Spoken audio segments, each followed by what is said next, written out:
नमस्कार, स्वागत आहे तुमचं आपल्या डिलिशियस कट्टा या मराठी चॅनलवर। आज आपण ज्वारीचं व नाचणीचं पीठ वापरून भरपूर भाज्या घालून पराठे करणार आहोत। तर हे पराठे आपण लाटणार नाही आहोत किंवा रुमालावरती थापणार देखील नाही आहोत। अगदी साध्या सोप्या पद्धतीने करणार आहोत, कुणीही सहज करू शकेल असे हे पराठे आहेत। तर हे पराठे खूप छान होतात, अजिबात कडक होत नाही, छान सॉफ्ट असे तयार होतात। चवीला तर खूपच सुंदर लागतात। आता उन्हाळ्याचे दिवस आहेत, उन्हाळ्याच्या दिवसामध्ये ज्वारी व नाचणी पोटासाठी फार चांगली असते, त्यामुळे तुम्ही नाश्त्यासाठी किंवा दुपारच्या जेवणासाठी असे पराठे करू शकता। तर चला हे पराठे कसे करायचे ते आता बघूया। पराठे करण्यासाठी इथे मी 1.5 कप ज्वारीचं पीठ घेतलं आहे, अर्धा कप नाचणीचं पीठ घेतलं आहे। ज्या कपने आपण ज्वारीचं पीठ मोजलं आहे त्याच कपने नाचणीचं पीठ इथे मोजून घेतलं आहे। आता याच्यामध्ये आपल्याला काही भाज्या घालायच्या आहेत। तर इथे मी एक गाजर किसून घेतलं आहे, एक कांदा बारीक चिरून घेतला आहे, थोडा कोबी बारीक चिरून घेतला आहे आणि एक सिमला मिरची घेतली आहे। हे सगळं याच्यात घालायचं आहे।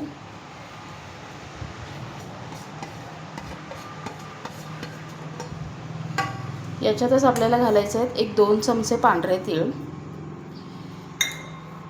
एक लहान अर्धा चमचा हळद आणि आता आपल्याला एक वाटण याच्यात घालायचं आहे।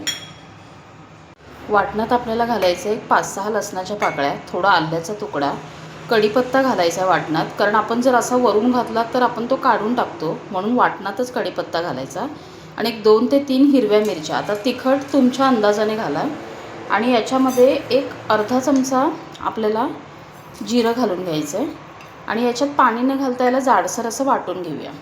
आता इथे हे मी जाडसर असं वाटून घेतलं आहे, ते याच्यात घालायचं।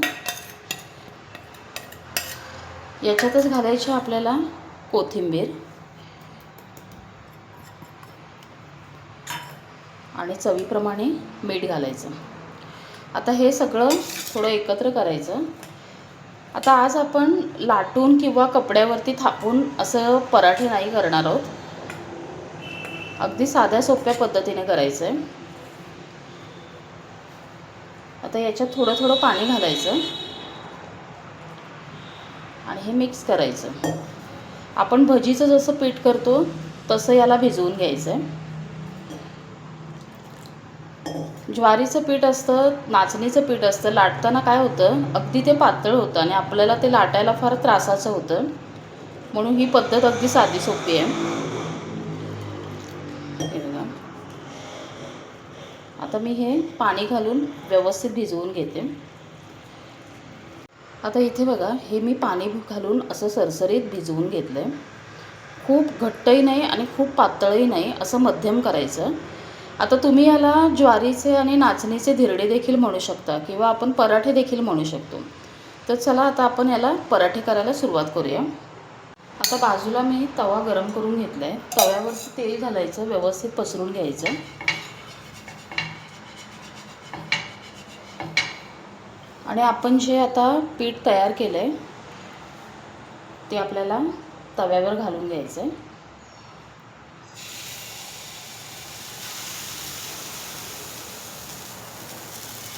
आणि असं याला हलकं पसरायचं, थोडं खूप जाडही नाही ठेवायचं, असं पसरून घ्यायचं। हे बघा,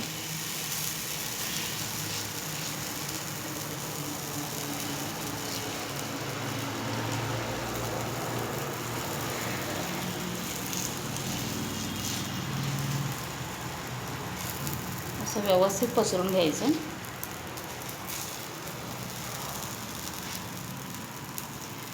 आणि आता याला थोडं कढईनं तेल सोडूया आणि गॅस मिडियमच ठेवला आहे आणि त्याची खालची बाजू थोडी भाजून घेऊया। आता वरची बाजू कोरडी झाली की त्याच्यावर थोडं तेल घालून घ्यायचं आहे आणि हे परतून घेऊया। बघा, अगदी सहज निघतं।